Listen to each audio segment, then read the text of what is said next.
Ladies and gentlemen, something serious is brewing across the Atlantic, a storm that could reshape US Africa relations in a way we haven't seen in decades.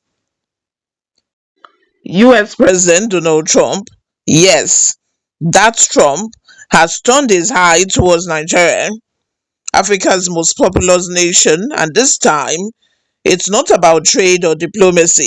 It's about religion, violence, and power. He was reportedly on his way to Florida watching Fox News on Air Force One when he saw a segment alleging that Christians in Nigeria are under siege by Islamic groups. What happened next? Let's just say it set off a chain reaction that's still echoing in Washington, Abuja, and across international diplomatic circles.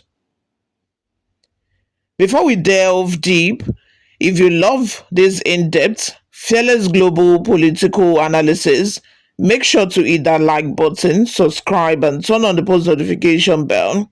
We drop real stories with no filter every single day. My name remains Oluwayomi Temiola.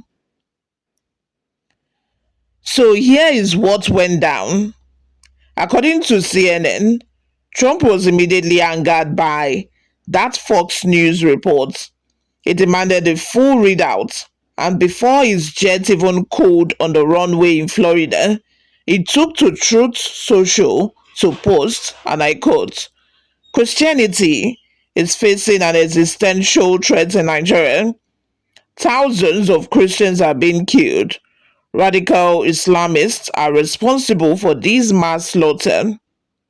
He went further, saying he would officially designate Nigeria as a country of particular concern under the International Religious Freedom Act. That's very huge, if you ask me, because this is not just a social media rant. That designation has real diplomatic teeth. It opens the door to US sanctions, restrictions, and in rare cases, even military intervention. Exactly. And what made this post explosive was not just what Trump said, but what he implied. He later told his defense secretary to prepare for possible action in Nigeria, warning that if the US moved, quote, it would be fast, vicious, and sweet. That line alone sent chills across diplomatic back channels. What does possible action mean? Are we talking drone strikes, troop deployment, humanitarian protection zones? The ambiguity is what made Washington and Abuja nervous. Now, let's break this down. Why now? Why Nigeria? Insiders say Trump's reaction was partly spontaneous, the emotional response of a man who saw a story of Christian persecution and wanted to act fast. But others believe it's a calculated move, an act of a deal, kind of strategy. One source to him told CNN it's a way to see how Nigeria responds. Basically, classic Trump, apply pressure, wait for a reaction, then negotiate from strength. Sounds like vintage Trump diplomacy. Shock, provoke, negotiate. Exactly. And don't forget, this comes at a time when Trump is also trying to reassert his image as a global Christian defender, appealing to a major part of his political base. It's smart politics, if you see it that way.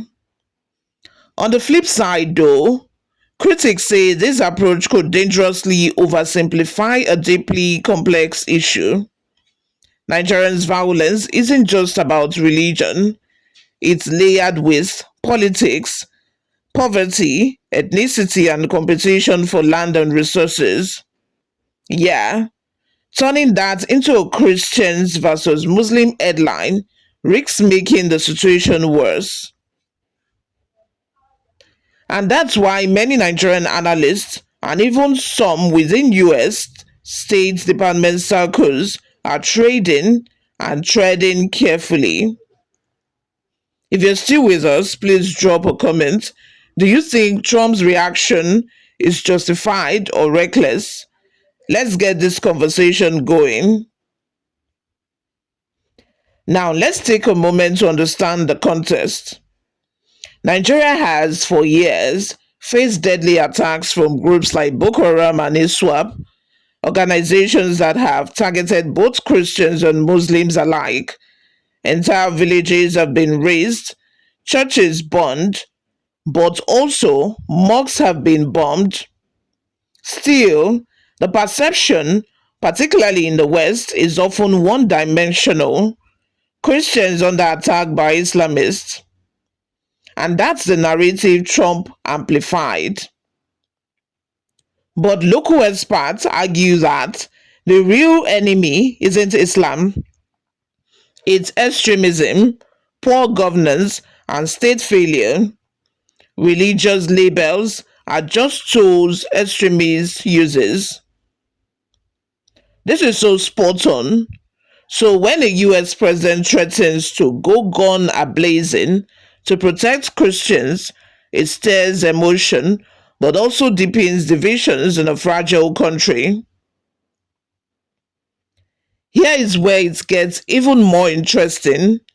The US just last year withdrew about 1,000 troops from Niger, Nigeria's northern neighbor. That ended a long term presence in the Sahel region. So, if Trump is serious about action in Nigeria, where does he launch this from? What's the plan? There is no clear US military footprint nearby anymore, which makes many experts think this is more rhetorical than real. The US isn't about to redeploy thousands of troops into one of the most complex security terrains on earth. Exactly, you guys. Plus, the current US government has been cautious about new overseas military commitments, especially in Africa. However, symbolically, Trump's statements have already had an impact. Islamist groups strive on publicity, and now their actions are under global spotlight. Let's both let's hear both sides of the argument. Finally, someone is standing up for persecuted Christians. For too long, global leaders ignore the killings in Nigeria. Trump is what others are too afraid to say. The world needs moral clarity, and if that takes force, so be it. Now, the counterpoint. Some say this is reckless. Military threats won't solve Nigeria's internal conflict.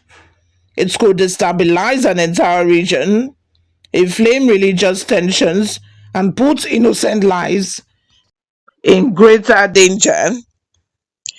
So you see, looking at a moral argument versus a strategic one, justice versus pragmatism. The question now is, can the US protect human rights without reigniting the ghost of foreign intervention? If you're just joining in, don't forget to hit the like and subscribe button. Your support keeps us digging for real contextual news, not clickbait. So far, Nigerians' official reaction has been measured but defensive. Government insiders say they see Trump's comment as an overreach, a mischaracterization of a complex internal problem. But quietly, diplomats are worried. Nigeria depends heavily on US military aid, intelligence sharing, and trade relations. So even a hint of sanctions could stink. And let's not forget, Nigeria is also trying to balance relationships with China and Russia. If Washington applies pressure, Abuja might pivot east, and that could alter global alliances in West Africa. That's a very brilliant point. That's the geopolitical ripple effect most people aren't seeing yet. So, what happens next? Will Trump's warning fade into the noise of campaign rhetoric, or is this the opening move in a new era of US Africa intervention? Is this really about protecting Christians or about projecting America power? And for Nigerians, caught between insecurity at home and pressure abroad, what's the way forward? Let's keep this conversation going.